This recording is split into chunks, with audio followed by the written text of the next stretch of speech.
starting with the quarterback that had a great weekend. You sort of touched on it, Jayden Daniel. They lost that football game. He had to come out, I think, the first throw of maybe the second play, the fourth quarter. Dallas Turner, fine young man who last year knocked Quinn Ewers out of the Texas game with a pretty vicious hit.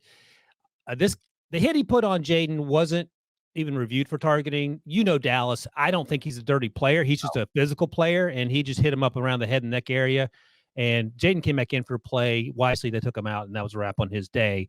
But before we get to that, let's talk about the first three quarters, 15 to 24. The numbers don't tell the whole story. 219 yards passing, did have 2 touchdowns, threw an interception, but he also rushed for 163.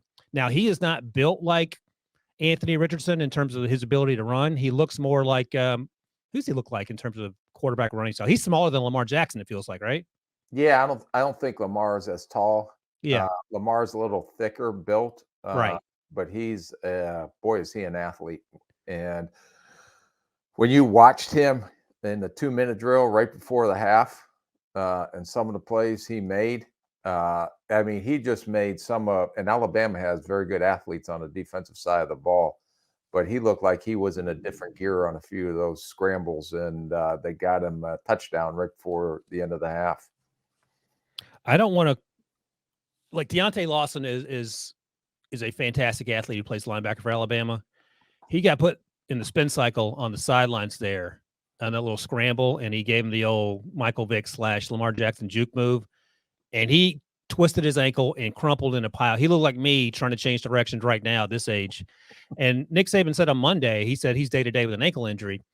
No disrespect to Deontay Lawson. He didn't. It just happens. And that's how good an athlete in space Jayden Daniels is, because, we talk about guys that build up speed and guys that hit the top gear 10 yards down the field. I think he's a half step until full speed type guy. Like, if he hits it and steps on the gas, you're in trouble. If you see him as a safety and he's at the second level and there's 10 yards either way that he can go versus you, it's a wrap. Like, you probably may not get a finger on him, and he's that sort of explosive. I think he does a pretty good job of avoiding hits in the middle of the field. You want to make sure that when he's that size that you don't take big hits. But just in terms of his athleticism, man, it takes your breath away. He's so good against some of the best athletes in college football. Yeah, and when you watch him, it's like, and I understand what he did at Arizona State. And last year, the inconsistencies as a passer. But there was no question about the other athleticism and his inconsistencies in the pocket, getting through his progressions. But he is a different cat this year when you watch him tape. Yes, he is. He understands a scheme. He knows where to go with the ball. He's improved his accuracy. You've seen some of the accurate throws down the field, the one he threw along the right sideline. He is just in command of everything, and he makes it look so easy. And we're talking about all these guys, and to me, this is a very strong draft class for quarterbacks. And you may have your elite too, but why isn't he being mentioned in Bo Nix and Penix and JJ up in Michigan?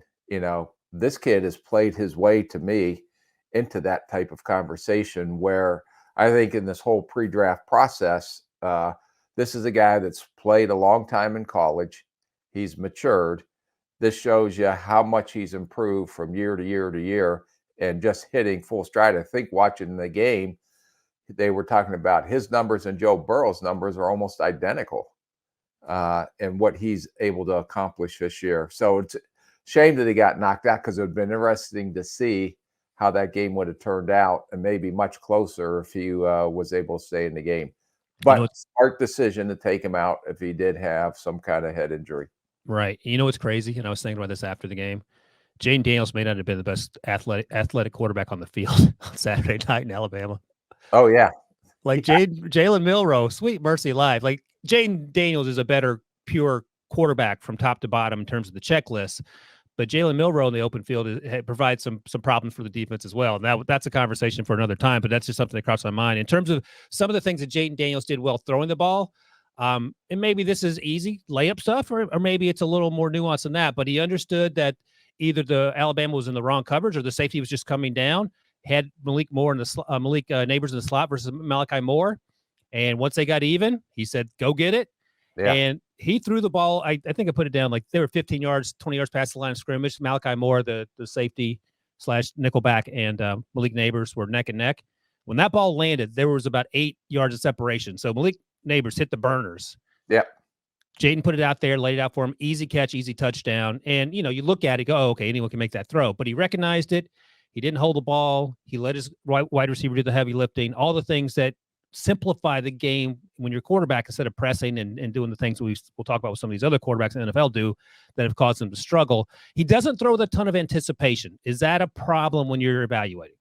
A little bit, because, and we'll talk about some of these rookie quarterbacks later in the show, but I think he's getting rid of the ball quicker than he did last year. He's not just holding the ball. Right. And that's a huge sign of progress on him developing even more as a quarterback.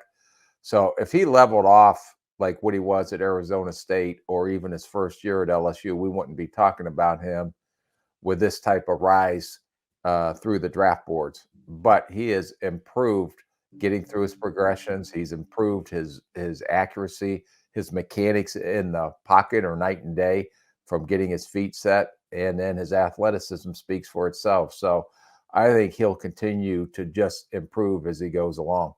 He looks like he has a good arm on tape. Did you see I have no question about his arm. Yeah, it looked like it was. Yeah, there's more okay. than enough arm talent there to make all the NFL throws. All right. I don't have a real comp for him. Do you want to just make one up that you can him and haw it, or do you want to go first? I didn't even look at a comp yet on him. How close is he to Lamar? I don't think he is. He's a better thrower than Lamar coming out of Louisville. When you say that, you mean accuracy, like accuracy and just throwing mechanics and Gotcha. And the NFL throw. And Lamar has really improved since he's gotten into the NFL, but I think he's a better pure thrower from the pocket than Lamar was when he came out. Lamar is probably a notch or two up from an athletic standpoint and being able to make plays with his feet. Lamar ended the first round when he was drafted by the Ravens back in the day. So here's the thing. You sort of hinted at it.